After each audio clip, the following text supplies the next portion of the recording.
Hello, crafting buddies. Welcome back if you are returning, and welcome. Welcome if this is your first time here. I am Erin Glenn, and this is the Sassy Lass Craft Room. Is everybody loving all the fall that they're seeing this? No, that is not right either. Is everybody loving all the copper that we're seeing this fall season? I certainly am. It is my favorite metal. It always has been. And all of it that is everywhere right now has inspired me to make a couple of things of my own. So that is the theme of this video today is copper. So there are 3 copper projects. I'm using the same spray paint on all 3 of them, and I will link it in the description box. I hope you enjoy, and let's get started. This is the copper spray paint that I'm using on all 3 projects today. Rust-Oleum Bright Coat Metallic Finish. It has a really pretty finish. It is very shiny. It looks like brand spanking new copper with absolutely no patina of any kind. Okay, so this one also cheap, also easy. All of them really were. So I have one of these cute little pumpkins from Dollar Tree. It's adorable the way that it is, but I'm gonna rip it apart. It does need a little work. I've got all that glitter on there. I've got that bump, whatever that is, and then the stem. So I took it outside, I sanded it, and that took care of the bump and the glitter and some of the other issues. And then I used my heat tool to get the stem out. And the other things, well, 2 things that I'm going to be using on this were the candlestick that you saw earlier, and that was from Hobby Lobby. They come in a package. They're in the craft wood section. And then I am going to be using a clothespin. I am painting this part with Waverly chalk paint in white. Oh my gosh, my brain does not work. All right, and I did have to give it 2 coats because some of the green and even kind of the lettering showed through a little bit. And you can see there the hole where the stem was, and it doesn't look so hot, but it's okay. It is not going to show at all. That is the part that I'm going to stick kind of down to the candlestick. So it's fine. But if it was going to show, you'd want to sand that down a little bit more and then fill it in with wood filler or spackle or something. But again, I didn't need to. It was not necessary. I don't know if you heard that or not, but I just want to say it is never quiet in my house. It is always chaos. It is always loud. It's usually happy chaos and happy loud, so it's all fine. It just makes doing things like this kind of difficult, and you will probably always hear children yelling in the background. Anyway, so I spray painted that same copper spray paint on my little candlestick. I will say, if I were going to do it again, and if you are going to do it, I would sand that candlestick down a little bit. It looks fine, but I think that it could have looked smoother and been a nicer finish than what I ended out with.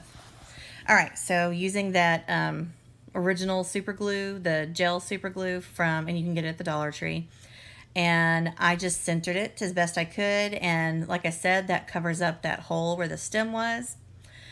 And here's my clothespin. I took it apart. I wanted to make sure all sides of it got painted. So I just took it apart so that I could flip them over. And taking apart is easy. Putting them back together is generally the harder part. This actually was a lot easier than other times that I have done it in the past, but it did scratch the paint on one side. So I was just extra careful when I put this part in, not to scratch it up so that I had a pretty side to show. So there it is, working like normal. It's just like new, except now it's copper. So here I had some decision making to do. So I could put it lower down, but then there's all that empty space up at the top. So I was like, well, you could put a bow, or I could lift it up a little bit and it won't be as much empty space. However, that kind of is back to looking like a pumpkin, and I didn't want it to look like a pumpkin. I just really did not want this to be specifically fall decor. I wanted to be able to put whatever picture I wanted on it, or pretty cardstock, or a wood cutout, or whatever. I wanted to be able to put whatever I wanted, and not just use it for fall. I wanted it to be versatile piece of decor. So I went ahead and decided to do it lower And if I, I can change up the bow or whatever up at the top for the seasons if that's what I feel like I need to do. This was an example, something you could put in. It looked really cute. It was just one of the wood cutouts that you can get at Dollar Tree that I had in a previous video used to make cards with. So there's cardstock on it. So if you do feel that the top looks bare, then you can put a bow or a berry pick or something up there. I just put, for the fall season, this Happy Fall cardstock cutout that I have, and I think it looks really nice and matches really well. Alrighty, this one is the easiest and I think cheapest of all of them. So this was a little like mini cake stand from Hobby Lobby, and it was on clearance, and so I only paid $1 for it. This is I think they call it a bottle cap sign from the Dollar Tree, and so of course it was $1.25.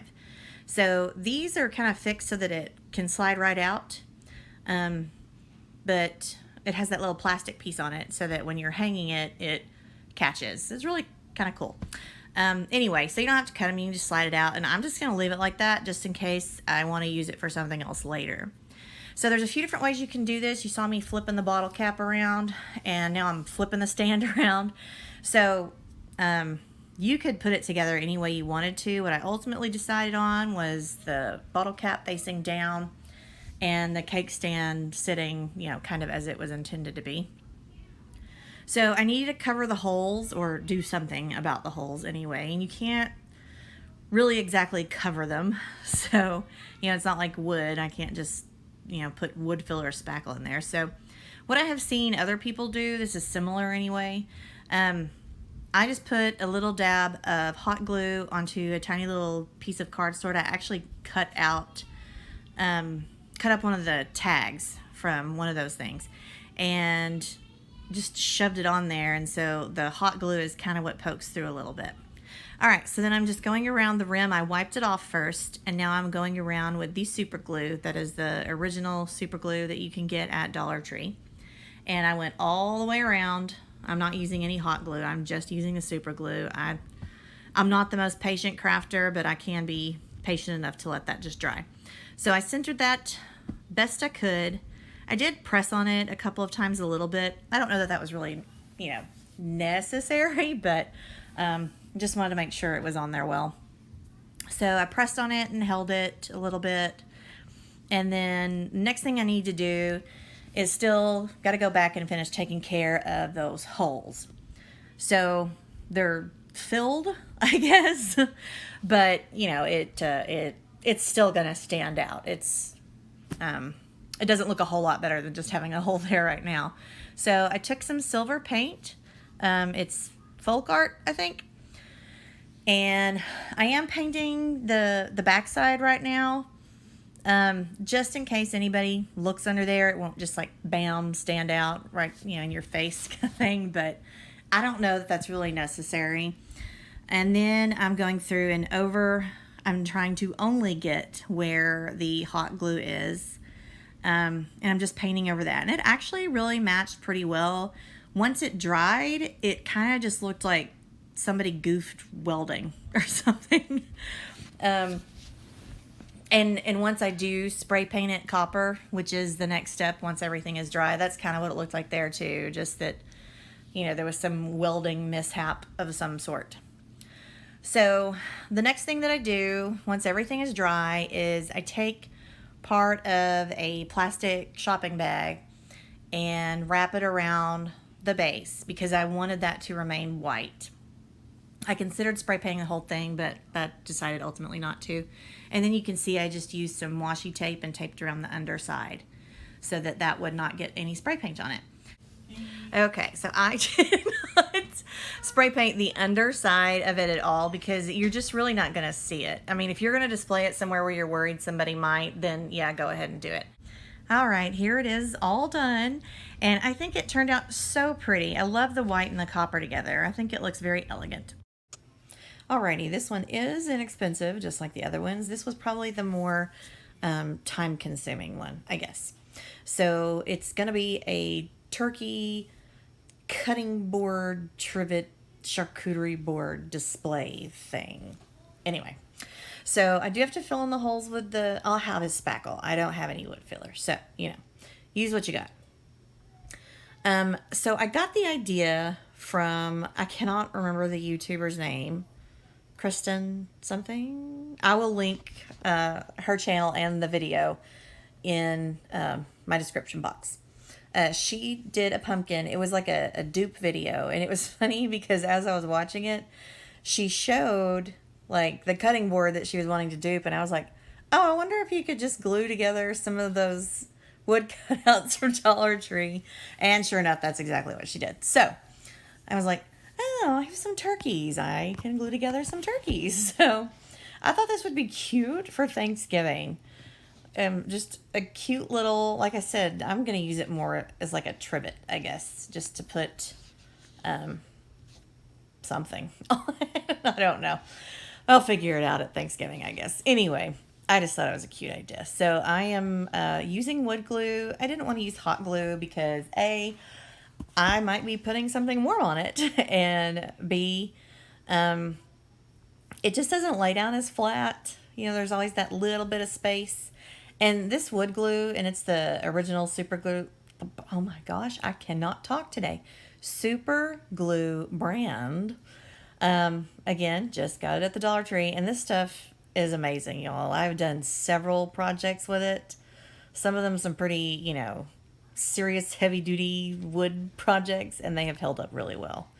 I used my little silicone spatula thing to spread it out. I'm not really sure that was the best tool, but it did get the job done. And here in a second, what you're going to see me do is, and I goofed, like I laid them out the way that I wanted to glue them, to make sure that I had the prettiest side on top and the, second prettiest side on the bottom. And then I did it wrong. Anyway, I use these clips to go around the edges and clip them together. So you see me kind of pressing as I go, adjusting it as I go, making sure that it's lined up as well as it can. And, these are, they're $1.25.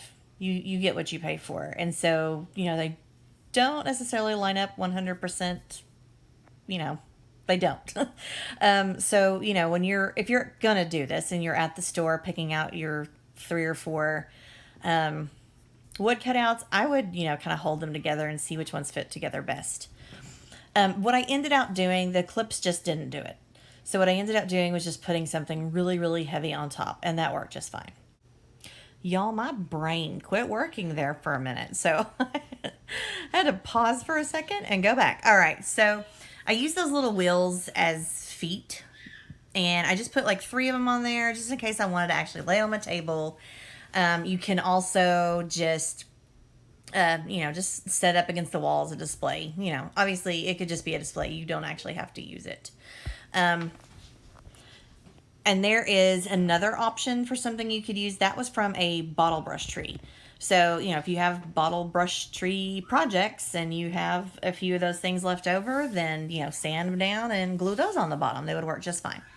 All right, so I've mixed up some, and I did forget to mention that earlier I did go out and sand it. I sanded off where the spackle was, and I just kind of went over and sanded everything, and especially along the sides, making sure it was as smooth as it could be.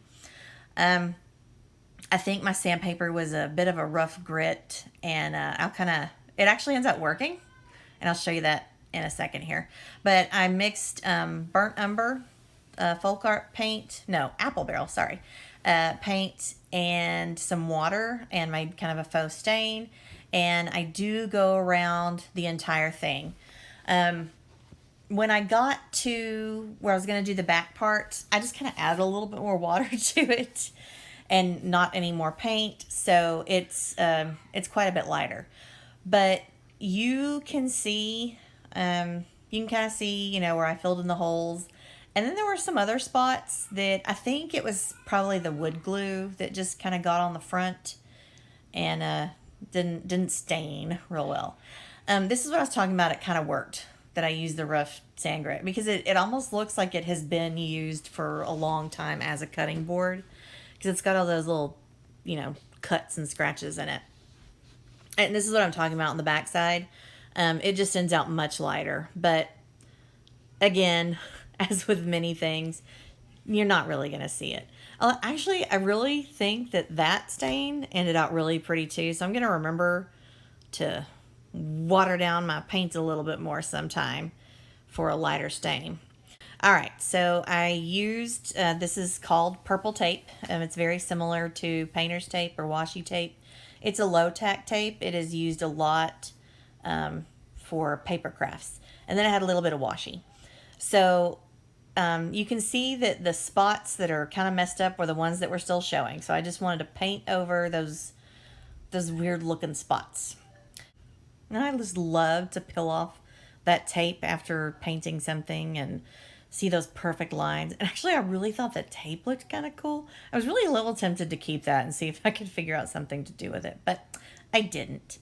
I think that, I don't know if it's just because it's shiny or what, but I think the paint almost emphasized those kind of goofy spots. So, you know, when I sit it up on the shelf when I'm displaying it, it really actually doesn't show as much, but here it looked really bad. I do, you know, want to mention this isn't food safe, obviously. If you're going to use it, you know, put food directly on it, you need to put parchment or wax paper down first. Alrighty, well, here are all three of my projects all finished and displayed together. In just a second, you're going to get a little peek of that silver galvanized underneath, and I did that on purpose just to show you. Originally, I was thinking that they would be kind of scattered throughout my dining room, but I actually really love the way that they all look together. Obviously, the copper goes together, but, you know, the white, the brown, it all just looks really pretty and works well together. These were all very inexpensive and very easy to do. And in a second, you're going to see what I call my napkin girl. Anyway, she lives on that shelf, and I thought she actually looked very, very nice with this display as well. All right, guys, that is it. I hope you enjoyed these three projects and find some inspiration for something to try on your own. If you have not already and you did enjoy it, I would love it if you would like this video, share it with anybody else that loves copper. And if you have any questions or comments, then comment down below. If you are not already, I would love it if you would become a subscriber. Thank you again for hanging out with me, and I hope to see you next time. Bye.